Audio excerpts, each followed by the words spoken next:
Students हम discuss करेंगे important news के बारे में। First news regarding the financial market conditions के पर्सपेक्टिव से है। वेस्ट एशिया के वहाँ पे वॉर का सिचुएशन है, तो उसका लार्जर वे के अंदर में जो इम्पैक्ट है वो फाइनेंशियल मार्केट के ऊपर में हुआ है। प्रेजेंट समय के अंदर में मार्केट का जो कंडीशन है वो वोलेटाइल है, और वोलेटाइल मार्केट कंडीशंस के दौरान में इन्वेस्टर्स के द्वारा एग्जिट है वो किया जाता है। तो उसी तरीके का जो कंडीशन है इंडियन स्टॉक मार्केट के अंदर में भी देखने के लिए मिला। इन्वेस्टर्स के द्वारा लार्जर वे के अंदर में जो एग्जिट है वो किया गया है। अगर हम सेक्टर स्पेसिफिक रीड करें स्टूडेंट्स, जो क्रूड ऑयल का जो सेक्टर है उसको लार्जर वे के अंदर में इम्पैक्ट यहाँ पे हुआ है। तो क्रूड ऑयल का जो प्राइजेज के अंदर में चेंज हुआ, तो क्या उसके रिगार्डिंग में इंडियन गवर्नमेंट के द्वारा रिटेल सेक्टर का जो एरिया है पेट्रोल एंड डीजल का, तो उसकी प्राइजेज के अंदर में भी क्या किसी तरीके से चेंजेज किए गए हैं। तो प्रेजेंट समय के अंदर में गवर्नमेंट के द्वारा रिटेल सेक्टर के रिगार्डिंग में कोई डिसीजन है वो नहीं लिया गया, बट गवर्नमेंट ने डिसीजन लिया है एलपीजी का जो सेक्टर है उसके रिगार्डिंग में, क्योंकि वेस्ट एशिया है जो क्रूड ऑयल एंड गैस का सप्लाई है उसके लिए मोस्ट इम्पोर्टेंट है। एलपीजी का जो सेक्टर है उसके रिगार्डिंग में किसी तरीके का जो पैनिक है वो ना क्रिएट हो, लोगों के द्वारा आर्टिफिशियल वे के अंदर में जो पैनिक सिचुएशन के रिगार्डिंग में होर्डिंग है उसको ना क्रिएट किया जाए। तो इसकी वजह से जो रिफिल का जो टाइमिंग है जो 21 डेज हुआ करता था उसको इंक्रीज करते हुए गवर्नमेंट ने 25 डेज यहाँ पे किया है। नेक्स्ट अगर हम बात करें स्टूडेंट्स वेस्ट एशिया के बारे में, तो वेस्ट एशिया आप देखिए कि हमारी कंट्री का जो क्रूड ऑयल का जो सप्लाई है, क्रूड ऑयल के सप्लाई के अलावा जो गैस का जो सप्लाई है उसके लिए मोस्ट इम्पोर्टेंट है। स्पेशली यहाँ पे जो पर्शियन गल्फ का एरिया है वहाँ से हम काफ़ी सारे कंट्रीज से क्रूड ऑयल एंड गैस का जो सप्लाई है उसको कैरी आउट करते हैं। और पर्शियन गल्फ को आप देखिए कि गल्फ ऑफ ओमान के साथ में जो कनेक्ट करने वाला स्ट्रेट है जिसको कि हम स्ट्रेट ऑफ हॉर्मूज के नाम से जाना करते हैं।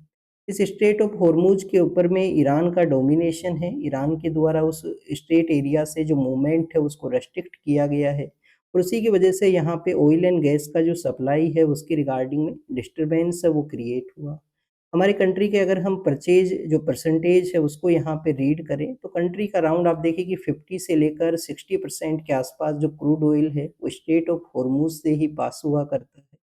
गवर्नमेंट के द्वारा क्या डिसीजन लिया गया, गवर्नमेंट ने डिसीजन ये लिया है कि जो अल्टरनेटिव एरियाज हैं उनको हम यहाँ पे यूज करेंगे। जैसे कि आप देखिए कि वेस्ट अफ्रीकन कुछ कंट्रीज है वहाँ से भी जो क्रूड ऑयल है उसको हम परचेज कर सकते हैं। रसिया के साथ में जो परचेज को जो अलाउ किया गया है यूएस के द्वारा, जो अर्लियर फेज में हमारे ऊपर रेस्ट्रिक्शंस को क्रिएट करता था, और यूएस के साथ में भी हम क्रूड ऑयल को परचेज कर सकते हैं। रसिया के साथ में भी हमारा जो परचेज है वो यहाँ पे इंक्रीज है वो रहेगा। नेक्स्ट आपको यूपीएससी के एग्जाम से रिलेटेड क्या बेसिक इन्फॉर्मेशन पता होना चाहिए क्रूड ऑयल की रिगार्डिंग में। यूपीएससी ने आप देखिए कि एक बार प्रीलिम्स के पेपर के अंदर में ये क्वेश्चन पूछा था कि एशियन प्रीमियम नाम का जो टर्म है जो कंटिन्यूअस न्यूज के अंदर में हुआ करता है, कि किस सेक्टर के पर्सपेक्टिव से है। जो मिडिल ईस्ट कंट्रीज हैं उनके द्वारा, हम मिडिल ईस्ट नहीं बेसिकली वेस्ट एशियन जो कंट्रीज हैं, मिडिल ईस्ट जो टर्म है जो कि वेस्टर्न कंट्रीज के द्वारा इसको दिया जाता है, हमारा जो अरेबियन एरिया के आसपास जो कंट्री है उनके रिगार्डिंग में। तो जो वेस्ट एशियन कंट्रीज हैं, जब एशियन कंट्री उनके साथ में क्रूड ऑयल को परचेज करते हैं तो उनके ऊपर में कुछ एक्स्ट्रा प्रीमियम है वो चार्ज किया जाता है, जिसको कि एशियन प्रीमियम का जो नाम है वो दिया जाता है। 2020 का जो प्रीलिम्स का पेपर था उसमें यूपीएससी ने आपसे क्वेश्चन पूछा था कि वेस्ट टेक्सास जो इंटरमीडिएट है, कि वेस्ट टेक्सास टेक्सास नाम की जो जगह है यूएस के, वहाँ पे वेस्ट टेक्सास इंटरमीडिएट है वो किसके रिगार्डिंग में है। क्या ये यहाँ पे फर्टिलाइजर्स के रिगार्डिंग में है, क्रूड ऑयल के पर्सपेक्टिव से है। तो ये जो है वो बेसिकली क्रूड ऑयल के रिगार्डिंग में है, और वेस्ट टेक्सास इंटरमीडिएट है जिसको कि फाइनेंशियल वे के अंदर में भी ट्रेड किया जाता है यूएस का जो स्टॉक मार्केट है वहाँ पे। और ये वन काइंड ऑफ आप देखिए कि क्रूड ऑयल का एक पार्ट है जिसके अंदर में जो सल्फ्यूरिक कंडीशंस है वो सल्फ्यूरिक जो कंटेंट है वो काफ़ी कम हुआ करता है। वेस्ट एशिया के रिगार्डिंग में हमारी कंट्री का जो डिप्लोमेटिक सिचुएशन कैसा है उसके बारे में मिनिस्टर ऑफ एक्सटर्नल अफेयर के द्वारा लोकसभा के अंदर में बताया गया। लोकसभा के अंदर में उनके द्वारा सॉरी पार्लियामेंट के अंदर में बताया गया, शायद लोकसभा है या राज्यसभा के अंदर में उनका डिस्कशन था। बेसिकली स्टूडेंट जब भी कोई कंडीशन डेवलप होता है और उस दौरान में पार्लियामेंट का जो सेशन है वो उस दौरान में कंटिन्यूअस है, तो पार्लियामेंट के अंदर में मिनिस्टर हैं वो जवाब दिया करते हैं, मिनिस्टर के द्वारा एक स्टेटमेंट है वो दिया जाता है। यहाँ पे उन्होंने ईरान के साथ में हमारा जो डिस्कशन है वो हो सकता था, बट कंडीशंस वो बेटर नहीं है, तो इस वजह से डिस्कशन है वो नहीं हुआ है ईरानियन अथॉरिटीज़ के साथ में। बट ईरान के जो डिप्टी जो फॉरेन मिनिस्टर हैं वो इंडिया के विजिट के लिए आए थे, रायसीना जो डायलॉग है उसके अंदर में पार्टिसिपेट करने के लिए। तो रायसीना डायलॉग के दौरान में जो डिप्टी मिनिस्टर हैं उनके साथ में उनका डिस्कशन रहा था इंडियन अथॉरिटीज़ का। सेकंड यहाँ पे बताया गया कि ईरान का जो शिप है उन्होंने डॉकिंग का परमिशन माँगा था, तो इंडिया ने 3 जो शिप्स हैं उनको डॉक है वो करवाया है यहाँ पे। और स्टूडेंट्स इसके अलावा आप देखिए कि ईरान के अंदर में जो सुप्रीम लीडर जिनको कि असैसिनेट किया गया है यूएस एंड इज़राइल ने, उन्हीं के जो सन हैं उनको यहाँ पे न्यू सुप्रीम लीडर के रूप से अपॉइंट किया गया है। वहाँ पे 88 मेंबर्स का एक काउंसिल हुआ करती है जिसको कि बेसिकली असेंबली ऑफ एक्सपर्ट्स के नाम से जानते हैं। 88 मेंबर्स ने न्यू सुप्रीम लीडर हैं जिनको कि यहाँ पे इलेक्ट किया है। नेक्स्ट अगर हम बात करें तमिलनाडु के स्टेट असेंबली इलेक्शंस के बारे में मेंशन है कि सिक्योरिटी के लिए अदर स्टेट का जो फोर्स वहाँ पे डिप्लॉय हुआ है, तो एसएसबी का जो यूनिट है वो वहाँ पे गया है जो कि उत्तर प्रदेश से डिप्लॉय हुआ है तमिलनाडु के लिए। अभी इलेक्शन का डेट नहीं अनाउंस हुआ है, और जैसे ही इलेक्शन का शेड्यूल अनाउंस किया जाएगा इलेक्शन कमीशन के द्वारा, वैसे ही आपको जो मॉडल कोड ऑफ कंडक्ट है वो एग्जिस्टेंस में मिलेगा कि कुछ रेस्ट्रिक्शंस लगा दिए जाएंगे कि वोटर्स को किसी तरीके से फेवर ना हो। पर्सन कुछ है जो कैश अमाउंट भी एक लिमिटेड मैनर के अंदर में ही कैरी कर सके कि उसका इलेक्शन के अंदर में मिसयूज है वो ना हो। फिर आप देखिए कि बजट सेशन फिर से रिज्यूम हुआ है, तो उस दौरान में अपोजिशन मेंबर्स के द्वारा डिस्ट्रप्शन क्रिएट किया गया कि गवर्नमेंट जो है वेस्ट एशिया की कंडीशन के रिगार्डिंग में डिस्कशन को कैरी आउट करे। और स्पीकर का जो रिमूवल का जो प्रोसेस है अभी तक जो पार्लियामेंट के अंदर में नहीं आया है, जिसके रिगार्डिंग में डिस्कशन है वो यहाँ पे रहेगा।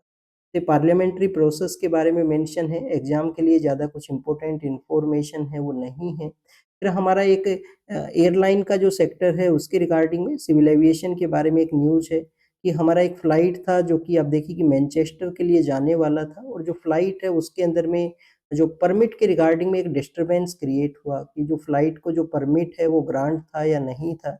तो इरिट्रिया का जो कंट्री है, जो हॉर्न ऑफ अफ्रीका के अंदर में इरिट्रिया नाम का जो कंट्री है, उन्होंने ऑब्जेक्शन किया और उनको वापस से रिटर्न होना पड़ा। इस फ्लाइट को वापस से जो रिटर्न है वो हुआ है।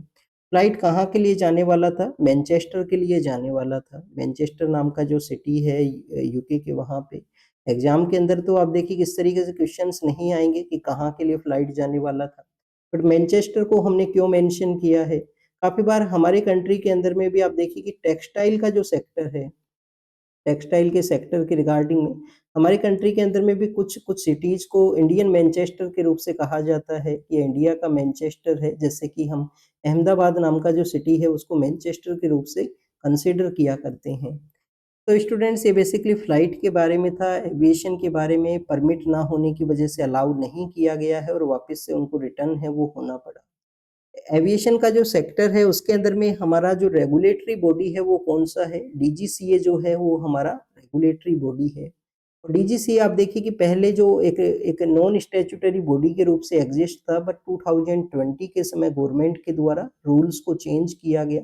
एयरक्राफ्ट रूल्स को अमेंड करते हुए डीजीसीए को एज़ ए स्टैट्यूटरी बॉडी के रूप से सेटअप है वो किया गया है।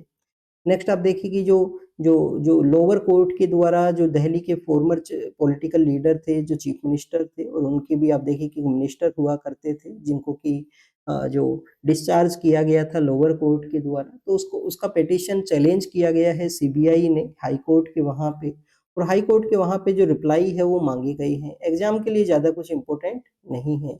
ऑलरेडी आपको सीबीआई के बारे में मैक्सिमम इन्फॉर्मेशन होना चाहिए कि ये जो इम्पोर्टेंट एक इंस्टीट्यूशन है, इन्वेस्टिगेशन बॉडी है, जिसको कि Delhi special police establishment act है जिसके थ्रू क्रिएट किया गया था। और स्टेट्स के अंदर में जब इनको इन्वेस्टिगेट करना होता है तो स्टेट का जो जनरल कंसेंट है उसका रिक्वायरमेंट होता है। या यूटीज के वहाँ पे भी जनरल कंसेंट का रिक्वायरमेंट होता है, यूटीज के वहाँ पे जनरल कंसेंट है उसका रिक्वायरमेंट नहीं है। बट स्टेट्स में भी ये कंसेंट नहीं रिक्वायर होता है अगर सुप्रीम कोर्ट उनको डायरेक्शन इश्यू करे कि आपके द्वारा उस केस को इन्वेस्टिगेट करना है, तो जनरल कंसेंट का रिक्वायरमेंट उस दौरान में नहीं हुआ करता है। नेक्स्ट अगर हम बात करें केरल गवर्नमेंट के द्वारा जो मलयालम लैंग्वेज वहाँ पे बोली जाती है उसके रिगार्डिंग में आप देखिए कि मलयालम जो लैंग्वेज है उसके रिगार्डिंग में एक बिल लाया गया है कि मलयालम लैंग्वेज को मैंडेटरी किया जाए। कर्नाटका उसको ऑब्जेक्ट करता है कि जो कर्नाटका का जो बॉर्डर एरिया है वहाँ पे कुछ एरिया है जैसे कि कासरगोड का जो डिस्ट्रिक्ट है, कासरगोड का जो डिस्ट्रिक्ट है वहाँ पे कन्नड़ा लैंग्वेज बोली जाती है, जो कर्नाटका के अंदर में बोलते हैं कन्नड़ा लैंग्वेज। तो उन लोगों को इम्पैक्ट होगा, इस वजह से कर्नाटक गवर्नमेंट हो सकता है जो केरल का हाई कोर्ट है उसके अंदर में पेटिशन को फाइल करे आने वाले समय के अंदर में। आसाम के वहाँ पे जो टी का जो प्लांटेशन है, टी का जो प्रोडक्शन है वो लार्जर वे के अंदर में हुआ करता है। तो टी प्लांटेशन के अंदर में जो वहाँ पे जो पर्सन्स एंगेज हैं उनका जो मिनिमम वेज है उसको इंक्रीज किया गया है गवर्नमेंट के द्वारा, मिनिमम वेज को यहाँ पे इंक्रीज किया गया। नेक्स्ट आप देखिए कि जो टी प्लांटेशन का जो एक्टिविटी है वो ब्रिटिश के द्वारा स्टार्ट किया गया था इंडिया के जो नॉर्थ ईस्टर्न स्टेट्स है वहाँ पे। आसाम के वहाँ पे दोआर का जो एरिया है, दोआर का जो एरियाज है वहाँ पे आप देखिए कि काफ़ी बेटर कंडीशंस हैं टी के प्रोडक्शन के लिए, टी के प्रोडक्शन के लिए काफ़ी बेटर कंडीशन है। होमवर्क है आपके लिए, होमवर्क आपके लिए ये है कि जो टी बोर्ड है जिसको कि हम रीड किया करते हैं कि टी बोर्ड है वो कहाँ पे सिचुएटेड है। और यूपीएससी ने आप देखिए कि 2022 का जो प्रीलिम्स का पेपर था उसमें आपसे ये क्वेश्चन है वो पूछा था की बोर्ड के रिगार्डिंग में। नेक्स्ट अगर हम रीड करें स्टूडेंट्स, हमारे यहाँ पे जो फूड सेक्टर के अंदर में रेगुलेशन का जो ज़रूरत है, स्पेशली आप देखिए कि चाहे वो पैकेज फूड हो या अनपैक फूड हो स्ट्रीट के अंदर में। तो रिसेंटली आप देखिए कि मिल्क का जो सेक्टर है, मिल्क के सेक्टर के अंदर में एडल्ट्रेट मिल्क का एक न्यूज़ आया था, इथाइलिन जो ग्लाइकोल है जो कि as a anti freezing agent के रूप से हुआ करता है इंडस्ट्रीज के अंदर में। और अर्लियर फेज में भी इसका मिसयूज हमने फार्मास्यूटिकल सेक्टर में रीड किया था, उसका यूज किया गया मिल्क के प्रोसेस के अंदर में।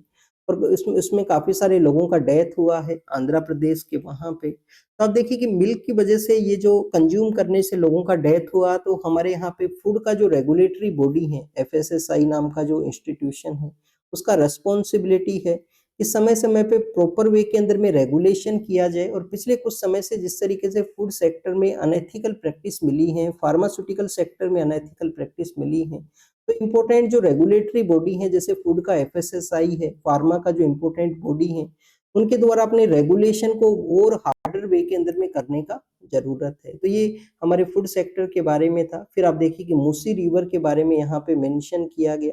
मूसी रिवर है जो 2 यहाँ पे जो स्मॉल जो रिवर्स का एरिया है उसको मर्ज करते हुए ये बना करती है। मर्ज करते हुए किस तरीके से बनती है, एक तो रिवर का नाम है यहाँ पे मूसा, एक तो यहाँ पे जो रिवर का नाम है मूसा और एक है आप देखिए इसी। तो इससे मूसी रिवर है वो क्रिएट होती है। हैदराबाद इस रिवर के बैंक के ऊपर में सिचुएटेड है। अब गवर्नमेंट का प्रपोजल ये है कि मूसी रिवर है जिसको कि 12 मंथ के रिगार्डिंग में रनिंग रिवर है वो क्रिएट किया जाए, पेरेनियल रिवर के रूप से इसको सेटअप किया जाए। कुछ अदर अदर रिवर से भी वाटर है उसको इंजेक्ट करने के बारे में यहाँ पे प्लान है। रिवर फ्रंट है उसको डेवलप किया जाए। अब इस रिवर फ्रंट का जो डेवलपमेंट प्रोजेक्ट है उसको अपोज किसके द्वारा किया जाता है? रिवर के नियर बाई एरियाज के अंदर में कुछ स्लम्स हैं, स्लम के जो लोग हैं वो उसको जो अपोज करते हैं कि ये डेवलपमेंट प्रोजेक्ट है वो नहीं होना चाहिए। मूसी रिवर आपको पता होना चाहिए कि हैदराबाद है वो इस रिवर के बैंक के ऊपर में सिचुएटेड है। फिर आप देखिए कि चीताज जो कि हमारे यहाँ पे नामीबिया है, साउथ अफ्रीका है और रिसेंटली जो बोट्सवाना है वहाँ से लाए गए थे। चीताज का जो संख्या है वो इंक्रीज होते हुए 50 प्लस जो संख्या है वो क्रॉस हो चुका है। 2023 के समय में सॉरी 22 के समय में प्रोजेक्ट चीता के थ्रू जो अफ्रीकन चीताज हैं उनको ट्रांसलोकेट किया गया था अफ्रीकन कॉन्टिनेंट से इंडियन कॉन्टिनेंट के लिए। जो प्रेसिडेंट का जो विजिट था इंटरनेशनल संताल कॉन्फ्रेंस के दौरान में जो प्रोटोकॉल का वायलेशन हुआ, तो उस प्रोटोकॉल के वायलेशन के रिगार्डिंग में जो रिपोर्ट है वो यहाँ पे सबमिट किया गया है बंगाल के जो सेक्रेटरी हैं उनके द्वारा मिनिस्ट्री ऑफ होम अफेयर्स को। मिनिस्ट्री ऑफ होम अफेयर्स ने रिपोर्ट मांगा था कि प्रोटोकॉल का वायलेशन है वो क्यों हुआ है। फिर नेपाल के बारे में है, नेपाल के वहाँ पे आप देखिए कि जो न्यू लीडर पावर के अंदर में आए हैं उनसे प्राइम मिनिस्टर ने डिस्कशन किया है, हमारे काफ़ी बेटर रिलेशन है नेपाल के साथ में। पर 2019 के समय इंडियन टेरिटरी के अंदर में आने वाले कुछ एरियाज हैं जिनको कि नेपाल ने ऑब्जेक्ट किया था, उन्होंने कहा था कि वो उनके अंडर में है। एक तो काला पानी है, एक लीपू लेक है, एक लिम्पिया दूरा है। तो 3 प्लेसेज हैं उसके रिगार्डिंग में क्लेम था जिसको कि इंडिया रिजेक्ट करता है कि ये इंडिया के ही यहाँ पे पार्ट है। नेक्स्ट अगर हम बात करें स्टूडेंट्स, जो एनएसए एक्ट के थ्रू सोनम वांगचू हैं जो कि क्लाइमेट एक्टिविस्ट हैं लद्दाख एरिया से रिलेटेड, जिनको कि एनएसए एक्ट के थ्रू अंदर किया गया है। अब उनके जो फैमिली मेंबर हैं उनका यहाँ पे एक स्टेटमेंट है कि जब उनको रिलीज़ किया जाएगा तो वो मूवमेंट को कैरी आउट करेंगे, बट उनके द्वारा जो एजिटेशन है और प्रोटेस्ट का जो वे है उसको यहाँ पे नहीं परस्यू किया जाएगा आने वाले समय के अंदर में। बेसिकली उनके बारे में था, उनका डिमांड यही है कि लद्दाख को जो स्टेटहुड है वो ग्रांट किया जाए, मोर पावर्स है वो वहाँ के लोगों को ग्रांट हो, लद्दाख को वहाँ पे। गवर्नमेंट के द्वारा आप देखिए कि जो गवर्नमेंट सिक्योरिटी सॉरी आरबीआई के द्वारा जो गवर्नमेंट सिक्योरिटी है उनको परचेज है वो किया जाएगा, तो उसके बारे में ये मेंशन है। वेस्ट एशिया के जो डिस्टरबेंस की वजह से जो मार्केट वोलेटाइल हुआ है, तो मार्केट के अंदर में आप देखिए कि जो जो लिक्विडिटी है उसको यहाँ पे इंजेक्ट किया जा सके, गवर्नमेंट सिक्योरिटी को जो परचेज करने का वन काइंड ऑफ मोटिव है वो ये यहाँ पे है आरबीआई के द्वारा। तो लिक्विडिटी को इंजेक्ट करने के लिए ये डिसीजन लिया गया है, गवर्नमेंट सिक्योरिटी को परचेज किया जाएगा आरबीआई के द्वारा। फिर वर्ल्ड के पर्सपेक्टिव से जर्मनी के बारे में है, जर्मनी का जो पॉलिटिक्स है उसके बारे में मेंशन किया गया कि वहाँ पे जो अदर पॉलिटिकल पार्टी है उसका विक्ट्री हुआ है। फिर आप देखिए कि ईस्टर्न पैसिफिक का जो एरिया है, ईस्टर्न पैसिफिक के वहाँ पे यूएस ने फिर से स्ट्राइक किया है और जो ड्रग से रिलेटेड जो वहाँ पे जो ड्रग का इलीगल सप्लाई हुआ करता है उसको यूएस टारगेट है वो किया करता है।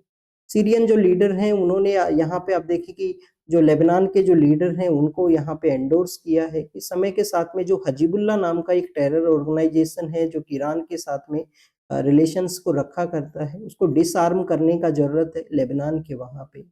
नेक्स्ट अगर हम बात करें स्टूडेंट्स, इजराइल के ऊपर में भी कुछ एलिगेशंस लगे हैं कि इजराइल के द्वारा लेबनान के अंदर में ये जो अटैक किया गया उसमें व्हाइट फास्फोरस है उसको यूज किया गया है जो कि इल्लीगल है।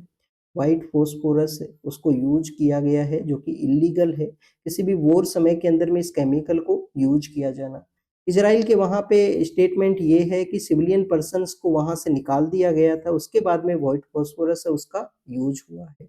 और ऑयल प्राइस के बारे में मेंशन किया गया, ईरान का जो पॉलिटिक्स है उसके बारे में मेंशन है। तो this is all the information related to the today's newspaper.